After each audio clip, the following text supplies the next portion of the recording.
शादी की पहली रात मैं अपनी बीवी के करीब गया तो वह रोने लग गई और कहने लगी कि मेरे पेट में दर्द है।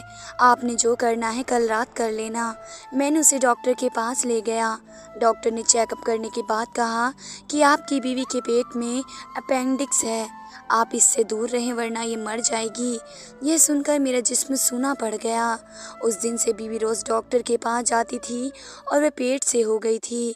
मैं हैरान था, मैं तो उसके करीब गया ही नहीं था, फिर वह पेट से कैसे हो गई थी। मुझे शक हुआ तो मैंने उसका पीछा किया। डॉक्टर के क्लिनिक गया, सर पर आसमान टूट पड़ा। बीवी तो मैं एक फैक्ट्री में काम करता था। मेरी कमाई कुछ ज़्यादा तो नहीं थी कि मैं बड़ी बड़ी गाड़ियों में घूमता, लेकिन इतनी ज़रूर थी कि घर वालों का गुजर बसर आराम से हो जाता था। सबके खर्चे बिना तकलीफ़ के उठा सकता था। घर में अम्मा और बड़ी बहन थी, उन सब का खर्चा पूरा करना कोई मुश्किल काम नहीं था। मेरी शादी थी, मैं इसी काम में मसरूफ़ था। मेरा कोई कज़िन भी अभी तक शादी में शिरकत के लिए नहीं आया था। मेरा कोई भाई नहीं था, न अकेला ही था। मेरी बहन शादीशुदा थी, वे भी घर पर आ गई थी। मेरे अपने दोस्तों ने मुझे किसी भी तरीके से मुश्किल नहीं आने दी थी। वे हर कदम में मेरा साथ दे रहे थे। मेरा उनकी तरफ से बहुत ज़्यादा लगाव था। मुझे अब फ़िक्र अपनी अम्मा की थी, जो अक्सर बीमार रहती थी, इसलिए मुझे काम के साथ साथ उनका भी ख्याल रखना पड़ता था। अब अम्मा मुझसे बहुत ज़्यादा प्यार करती थी। मैंने सोचा था कि शादी के बाद जैसे ही मेरे हालात ठीक हो जाएंगे, मैं अम्मा को उम्र पर भेज दूंगा। मैं नियत तो कर चुका था, लेकिन शादी के बाद तो अक्सर लोगों की दुनिया बदल जाती है। तुम्हें कितनी बार बोला है कि शाम के वक्त घर से बाहर मत जाया करो। अब एक दिन ही तो रह गया है, कल मेहंदी की रस्म है। तुम्हें हमारी बात समझ में नहीं आ रही है। मैं अपनी बहन के कहने पर बाजार जाने के लिए तैयार हुआ था कि मेरे एक रिश्तेदार ने नाराज़गी से मुझे टोकते हुए कहा। मैंने उसकी बात पर खामोशी से अपनी बहन की तरफ देखा, जो बड़ी मासूम सी शक्ल बनाकर मुझे देखने में मसरूफ़ थी।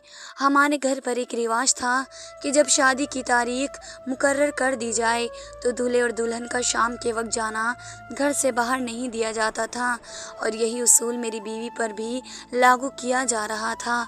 अब वे ज़माना नहीं रहा है, अब तो लोग आज़ाद ख़यालात के हो रहे हैं। मैंने उसे जवाब दिया। मेरी अम्मा खामोशी से सर झुकाए बैठी थी। उन्होंने मुझे इस बारे में कुछ नहीं कहा था। दरअसल मेरी अम्मा इस शादी से इतनी राज़ी नहीं थी, और उनका कहना था कि अभी मेरी उम्र नहीं है शादी की, जबकि मेरी बहन ज़बरदस्ती मेरी शादी कराना चाहती थी। जिस लड़की से शादी करवा रही थी उसको उसने मेरे लिए पसंद किया था। मेरी अम्मा उस शादी पर अपनी नाराज़गी जाहिर नहीं की थी। इस पर मैं और मेरी बहन दोनों ही राज़ी थे। ज़माना बदले ना बदले, हमारे रस्म में नहीं बदलेंगी, इसलिए तुम बाहर मत जाओ, जाकर अंदर बैठ जाओ। मेरी दलील पर उन्होंने नाराज़ होते हुए कहा और मुझे अंदर जाने का हुक्म दिया था। मैं अब क्या कर सकता था, बार बार कहने से तो रहा था, इसलिए चुपचाप अपने कमरे में आकर लेट गया। रात काफ़ी गहरी हो चुकी थी। मैं अपनी आने वाली ज़िंदगी के लिए बहुत सारे ख्वाब सजाए हुए बैठा था। ज़रूरी तो नहीं कि शादी को लेकर ख्वाब सिर्फ लड़कियां ही देखें, लड़कों को भी तो अपनी शादी को बहुत कुछ सोच रखा होता है। अगली रोज़ मेरी मेहंदी थी और घर मेहमानों से भरा हुआ था। हर तरफ गर्मा गर्मी थी। मेरा दिल आने वाले लम्हे को सोचकर बहुत ज़्यादा खुश हो रहा था। मेहंदी की रस्म के बाद सब कुछ हुआ कि वक्त ही नहीं मिला कि मैं कुछ सोचता। इस दौरान मेरी अपनी होने वाली बीवी से कोई बात नहीं होती। हमारे निकाह के बाद रुखसती की रस्म हुई और हम घर पर आ गए थे, तो मेरी बीवी को कुछ और रस्मों के बाद मेरे कमरे में बिठा दिया गया। मैं तो पहले ही इस रात को सोचकर घबरा रहा था, आज कुछ ज़्यादा ही घबराहट का शिकार हो रहा था। मुझे समझ नहीं आ रहा था कि अंदर जाते ही कैसे इससे सामना करूँगा। तुम्हें इतना घबराने की ज़रूरत नहीं है, कोई इसमें परेशानी वाली बात थोड़ी है जो तुम इस तरह दिल पर ले रहे हो। मुझे परेशानी का शिकार होते देखकर मेरे जिगर के दोस्त ने मेरे कंधे पर हाथ रख कर मुझे हौसला दिया। तुम बस मेरी एक बात याद रखना, ज़िंदगी में अगर तुम्हारी बीवी से कोई गलती हो जाए तो उसे लोगों के सामने बढ़ा चढ़ा कर पेश न करना और ना ही उसकी किसी के सामने बेइज्जती करना। मेरे दोस्त ने अपने साथ बिठाकर बड़े प्यार से समझाया। उसकी शादी को 4 साल हो चुके थे और अच्छी नसीहत किसी ने दी थी, वरना तो बाकी दोस्तों ने अजीब सी बातें कही थी जिसको सुनकर मर्द होकर कुछ अच्छा सा महसूस नहीं कर रहा था। उन्होंने मुझे पता नहीं उल्टी सीधी बातें समझाई थी, लेकिन मेरा ये दोस्त जो मेरा हर कदम पर साथ देता था, उसने मुझे सब कुछ समझाया था और मैंने उसकी बातों को अमल करने का सोच लिया था। मैं अंदर जाने से पहले उसके गले मिला और मुस्कुरा कर अपनी दुल्हन के कमरे में आ गया। मैं आहिस्ता से चलता हुआ उसके कुछ फासले पर बैठ गया। मेरा दिल अभी भी बहुत तेज़ी से धड़क रहा था और मुझे समझ नहीं आ रहा था कि मैं क्या करूं। आखिर बात का आगाज़ कहाँ से करूं। मैं कोई लड़कीबाज लड़का नहीं था। मैंने अपने सारे जज्बात अपनी बीवी के लिए संभाल कर रखे हुए थे। देखते ही मैंने थोड़ी सी मेहनत की और अभी मैं अपनी बीवी को छूने ही वाला था कि उसने एकदम से रोना शुरू कर दिया और वह अपना पेट पकड़ कर बैठी रोती जा रही थी। मैं हैरत से ऊपर उठकर कुछ फासले पर खड़ा हो गया। अभी तो आप अच्छी खासी थी, अचानक से क्या हो गया? मैं परेशान हूँ। उससे पूछने लगा कि उसे क्या हुआ है, मुझे बताए तो सही। मेरी बात सुनकर उसने जो जवाब दिया, मैं अपनी जगह पर खड़ा का खड़ा रह गया। उसने कहा कि आपको जो कुछ भी करना है कल कर लेना। अब मेरे पेट में बहुत ज़्यादा दर्द हो रहा है। उसका दर्द बहुत ज़्यादा बढ़ गया तो मजबूरन मुझे देखकर डॉक्टर के पास जाना पड़ा। मैं उसे सहारा देते हुए डॉक्टर के पास ले गया। मैं परेशान भी हो गया था कि अचानक उसके पेट में दर्द क्यों होना शुरू हो गया है। वह भी इतनी ज़्यादा, कुछ देर पहले तो अच्छी खासी थी, लेकिन जैसे ही मैंने उसके करीब जाने की कोशिश की तो उसके पेट में दर्द होना शुरू हो गया। मेरे दिमाग में 2 तरह के ख़्याल आ रहे थे। ये सब कुछ जानबूझकर तो नहीं किया था। मैंने अपने दिमाग की बातों को छोड़कर उसकी तरफ देखा तो जो दर्द की शिद्दत से रो रही थी। मैं कुछ भी ऐसा नहीं सोचना चाहता था क्योंकि मेरी अभी तो शादी हुई थी। क्या पता सच में उसके पेट में दर्द हो रहा हो। डॉक्टर ने उसका चेकअप करने के बाद मेरे पास आकर मुझे कहा कि आपकी बीवी के पेट में अपेंडिक्स है, इसलिए आप उसके करीब मत जाना वरना मर जाएगी। यह सुनकर मेरा जिस्म सुन हो गया। मैंने परेशानी से डॉक्टर को अपनी बीवी की तरफ देखा जो सर झुकाए खड़ी थी। शायद दवाई से उसके दर्द में थोड़ा सा फ़र्क आया होगा।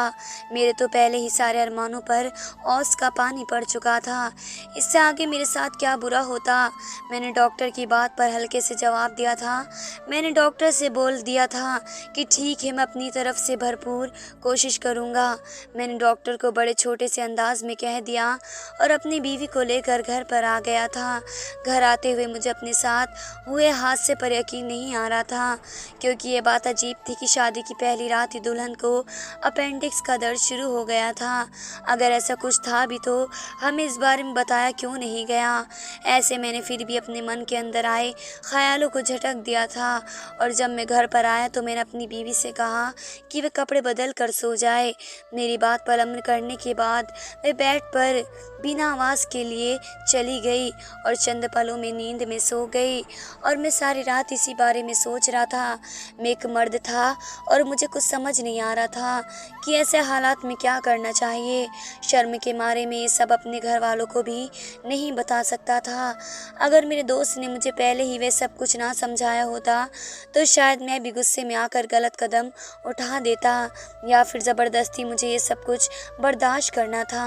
लेकिन बात ये थी कि कई रात के बाद से मेरी बीवी रोज़ उस डॉक्टर के पास चली जाती थी। मैं हैरान था कि इस दर्द का इलाज तो ऑपरेशन होता है, क्योंकि जब भी किसी को अपेंडिक्स दर्द होता है तो उसका इलाज ऑपरेशन से ही किया जा सकता था। फिर ये हर रोज़ किस चीज़ का इलाज कराने के लिए जाती थी जिसके बारे में मैंने अभी कुछ सुना ही नहीं था। मेरे दिल में एक अजीब अजीब से वहम जगह बना रहे थे। कभी कभी मुझे लगता कि मेरी बीवी मुझसे बचने के लिए ऐसा कर रही है। क्या ये शादी उसकी पसंद की नहीं थी या मैं उसके बारे में कुछ ज़्यादा ही सोच रहा था। एक दिन डॉक्टर के पास जाने से पहले एक बार मुझसे कहा कि उसे जो बीमारी है उसका एक इलाज है। उसकी बात सुनकर बड़े जल्दी से मैंने कहा कि बताओ। क्या? उसने कहा कि इस इलाज के लिए मुझे उसी डॉक्टर के पास जाना होगा जिससे मैंने अपना चेकअप करवाया था। उसकी बात सुनकर मैंने उसकी तरफ देखा और फिर उसे इजाज़त दे दी, क्योंकि मैं और उस बीमारी का जल्द से जल्द इलाज करवाना चाहता था। मेरी इजाज़त लेते ही मेरी बीवी डॉक्टर के पास रोज़ जाने लगी कि मैं जब भी कोई सवाल करता या इलाज के बारे में कुछ पूछता तो बड़े आराम से कह देती कि आपको समझ में नहीं आएगा। ये कहकर वे मुझे चुप करवा देती थी।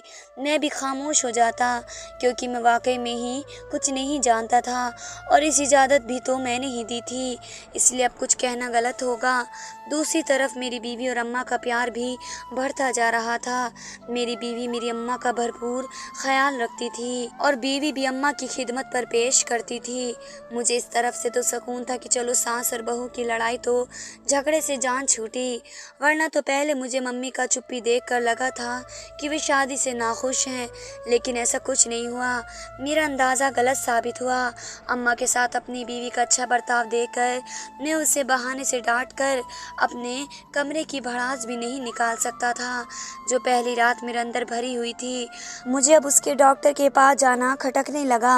मेरा बस नहीं चलता था कि उसे उसके पास जाने से रोक दूं, लेकिन बस मेरी बर्दाश्त की हद ख़त्म हो चुकी थी, क्योंकि पहले तो वे दिन या शाम में इलाज के लिए जाती थी, लेकिन अब वे रात में भी कभी कभी जाने लगी और ये बात मेरी आन को गवारा न थी। इसलिए इस बात पर मेरी रोज़ पर इससे थोड़ी सी लड़ाई हो गई।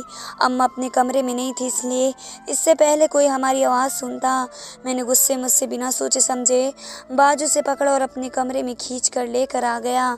आवाज़ नीचे रखो, मत भूलो कि मैं तुम्हारा पति हूँ। मैं इतने दिनों से तुम्हारी सारी बातें सुन रहा हूँ। बस तुम्हारी बीमारी की वजह से मुझ पर इस मज़ीद परेशानी के अंजाम की जिम्मेदार तुम खुद होंगी। मैं इस वक्त ज़्यादा गुस्से में था और इसलिए मैंने अपनी बीवी को खबरदार कर दिया था, लेकिन मेरे चुप करवाने पर वह मुझसे भी ऊंची आवाज़ में बोलने लगी, लेकिन मैंने उसकी आवाज़ को दबा दिया। ये सब मेरी बर्दाश्त से बाहर हो चुका था। ऊपर से इतने दिनों का जो गुबार पड़ा हुआ था वह भी तो किसी न किसी सूरत पर निकलना था, इसलिए बगैर सोचे समझे ही मैंने गुस्से में उसे बेड पर धकेल दिया था और ज़बरदस्ती उससे अपना हक वसूल कर दिया। लेकिन मेरे पैरों तले ज़मीन निकल गई। मुझे यकीन नहीं आ रहा था कि मेरे साथ ये सब क्या हो चुका था। कुछ ही देर बाद उसकी तबीयत अचानक ख़राब होनी शुरू हो गई थी। मेरे तो हाथ पांव फूल गए थे और मुझे लगा कि मेरी ज़बरदस्ती के करने पर उसकी तबीयत ख़राब हुई है। मैं उसे डॉक्टर के पास ले गया और कोई डॉक्टर के क्लिनिक के बाहर खड़ा होकर इंतज़ार कर रहा था।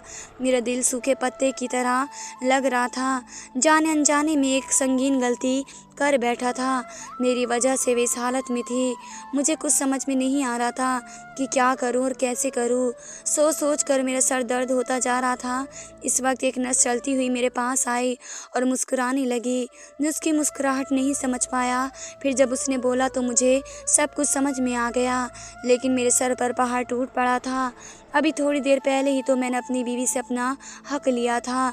जब उसकी तबीयत बिगड़ी तो यहाँ लेकर आना पड़ा था, लेकिन यहाँ आकर तो हकीकत मेरे सामने आई थी। उसने मेरे सोचने समझने की शक्ति ही खत्म कर दी। उसने कहा कि मेरी बीवी पेट से है, मैं बाप बनने वाला हूँ। इस खबर को सुनकर मुझे खुशी तो क्या हुई थी, बल्कि मेरे सामने मेरी बीवी का घिनौना चेहरा सामने आया था, जिसने मुझे झूठ कहा था कि उसे कोई बीमारी है, जबकि सच तो ये था कि उसका बाहर कहीं चक्कर चल रहा था। इस चक्कर ही नहीं बल्कि शादीशुदा होते हुए भी इसने ना सिर्फ मेरे हकूक किसी को दिए, बल्कि एक बदचलन और एक धोखेबाज लड़की थी। मैं और ज़्यादा उसे अपनी ज़िंदगी में नहीं रख सकता था। जब हम घर वापस आए तो अम्मा ने मुझसे मेरी बीवी के बारे में तबीयत का पूछा। ना चाहते हुए भी मुझे उन्हें बताना पड़ा कि वे पेट से है। मेरी बात सुनकर मेरी बहन तो खुशी से निहाल हो गई। अम्मा ने भी मिठाई बंटवा दी थी, लेकिन मैंने अपनी बीवी की शक्ल तक नहीं देखी। मैं अपनी बीवी से दूर था, क्योंकि मेरी बीवी को अपेंडिक्स की बीमारी नहीं थी। इसी वजह से मैं उससे दूर रहा था और ये सुनकर सब मेरा मजाक उड़ाते, मुझ पर हंसते, इसलिए मैं चाह कर भी अपना सच किसी को बता नहीं सकता था और यह हकीकत मुझसे बर्दाश्त नहीं हो रही थी। अगर वैसे किरदार की मालिक थी तो उसने मुझसे शादी क्यों की? इस शख्स से कर लेती जिसके बच्चे की वो माँ बनने वाली थी। एक बात तो सच थी कि अब मैं उसके अपने साथ नहीं रखने वाला था। मेरी बहन से उससे ब्याह कर लाई थी। मेरी अम्मा ने हमेशा उसकी माँ की तरह साथ ही दिया था और उसने हमारे साथ इतना बड़ा धोखा दिया। मैंने उससे रूबरू बात करने का सोचा, यूं ही वे कमरे में आई। उसने उस पर बरस पड़ा। कौन सी बीमारी थी तुम्हारी? सारा सच मेरे सामने आ चुका है। बताओ ये किसका बच्चा है जिसे तुम मेरे सर पर थोपना चाहती हो? मैंने गुस्से में उसे थप्पड़ भी मार दिया, लेकिन मैं अपनी ज़बान से एक लफ्ज़ भी नहीं बोली, बस रोती ही रही। वे अपना ये ड्रामा बंद करो और दफ़ा हो जाओ मेरी नज़रों से, इससे पहले कि मैं 3 लफ्ज़ तुम्हारे मुंह पर दे मारूं। मैंने उसे दबे दबे लफ्ज़ों में मामले की नज़ाकत से आगाह किया। मेरी बात सुनते ही वे भागती हुई कमरे से निकल गई। मेरा सर दर्द से फटा जा रहा था। मैंने अपनी बीवी के लिए कुछ चीज़ें संभाल कर रखी हुई थी। मेरे साथ इतना बड़ा धोखा किया गया। मैंने सोचा कि आप उससे अपने रंगे हाथ ही पकड़ लूँगा, घर वालों को और दुनिया वालों को उसका असली चेहरा दिखाऊंगा। इसलिए मैं अब उसकी हर हरकत पर नज़र रखने लगा। मुझे पता था कि वे ज़रूर इलाज के बहाने घर से निकलने के बाद वे ज़रूर अपने आशिक के पास जाती होगी। मैं अब इस मौके पर था कि उसके पीछा करूँगा और सबूत समेट कर उसे रंगे हाथों पकड़ लूँगा। उसके पीछे तलाक देकर छुटकारा हासिल कर सकता था। सच बात थी कि अगर वह बच्चा मेरा नहीं था तो किसका था? ज़रूर शादीशुदा से पहले भी उसने किसी के साथ ताल्लुक़, और अगर बात इतनी आगे ही पहुंच चुकी थी तो फिर उसने मुझसे शादी क्यों की? ऐसे ही बहुत सारे सवालात मेरे दिमाग में चल रहे थे, लेकिन मेरे पास इन सवालों का कोई जवाब न था। मैं खुद से ही पता लगाने में मसरूफ़ था। रात जब मैं घर पर वापस आया तो सामने ही मेरी बीवी ज़मीन पर पड़ी तड़प रही थी, और पहले मुझे वह उसका ही ड्रामा लगा, लेकिन उसकी तकलीफ़ देखकर मैं समझ गया कि मसला ज़्यादा ख़राब है। मैं उसे जल्दी से अस्पताल ले गया था। कुछ ही देर बाद डॉक्टर ने मुझे बताया कि मेरी बीवी को जहर दिया गया है, जिसकी वजह से आपका बच्चा नहीं बचा। समझ में नहीं आ रहा था कि ये सब क्या हो रहा है। मेरी बीवी को जब होश आया तो उसने मुझे बताया कि ये सब मेरी माँ ने किया है। उसकी बात सुनकर मैं तो दंग रह गया। उसने मुझे बताया कि सिर्फ जहर ही नहीं, बल्कि मैंने तो तुम्हें धोखा ही नहीं दिया।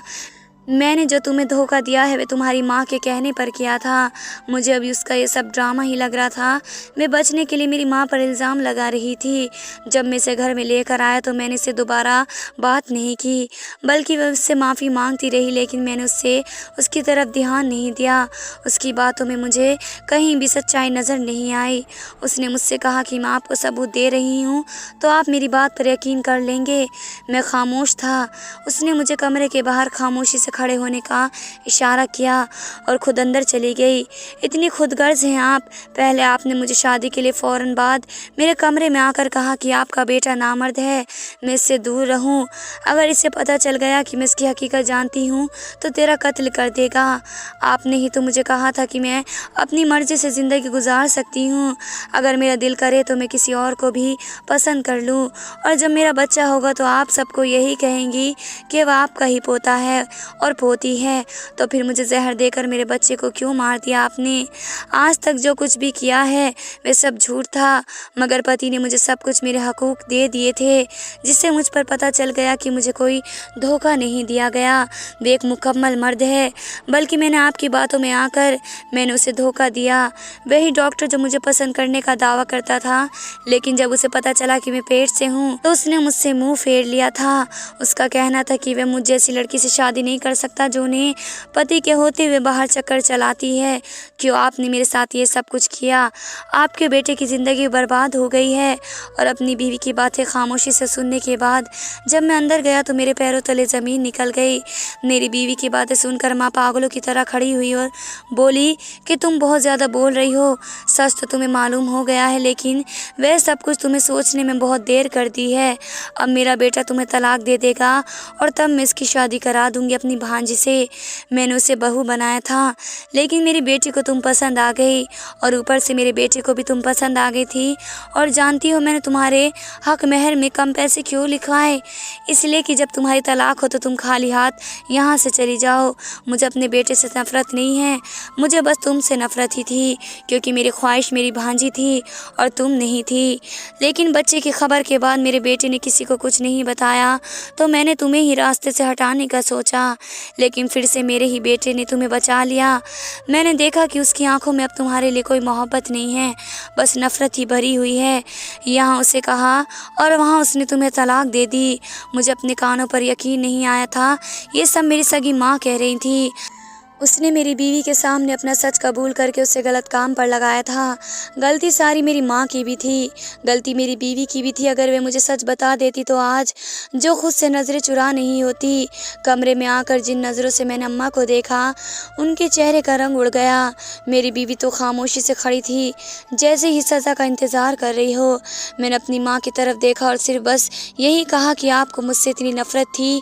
नहीं, आपको मुझसे ही ज़्यादा नफ़रत थी। जो आपने अपने सगे बेटे के साथ ही किया, अपने ही बेटे को नामर्द साबित कर दिया। मुझे शर्म आती है तुम्हें माँ कहते हुए। तुमने अपने बेटे का घर बर्बाद कर दिया। मेरी बातें सुनकर माँ बिलक बिलक कर रोने लगी और मुझसे माफ़ी मांगने लगी। अपनी माँ को इस तरीके से रोता हुआ देखकर मुझसे रहा नहीं गया। मैंने उनसे बस यही कहा कि आज के बाद हम दोनों साथ नहीं रहेंगे, और मैंने उनका घर का रहने का इंतज़ाम कहीं और कर दिया। मैं उन्हें महीने के पैसे भिजवाने लगा था। मेरी माँ लेकिन रोज़ मेरे घर पर आती थी और मुझसे माफ़ी मांगती थी, लेकिन मैं उन्हें माफ़ नहीं कर पाया। एक दिन मुझे खबर आई माँ कमरे में बेहोश मिली हैं। हॉस्पिटल लेकर गए तो पता चला कि उनकी जान चली गई है। गलती मेरी माँ की भी थी और अब एक गुनाह मुझसे भी हो गया था। अपनी माँ को माफ़ न कर कर मैंने बहुत बड़ा गुनाह किया था। अपनी माँ को सज़ा मैंने क्यों दी? वे तो ऊपर वाला देता। मैंने उस दिन बहुत गलत फ़ैसला किया था और आज मुझे अपने फ़ैसले पर रोना आता है। लेकिन मेरी बीवी आज भी मुझे संभाल रही है। वे हर कदम पर मेरा साथ देती है और कुछ ही साल बाद मेरी नन्ही सी बेटी भी आ गई और अब हम खुशी खुशी रह रहे हैं। लेकिन कभी कभी मेरा मन तड़पता है, लेकिन अब कुछ नहीं हो सकता। टाइम निकल चुका है। धन्यवाद दोस्तों।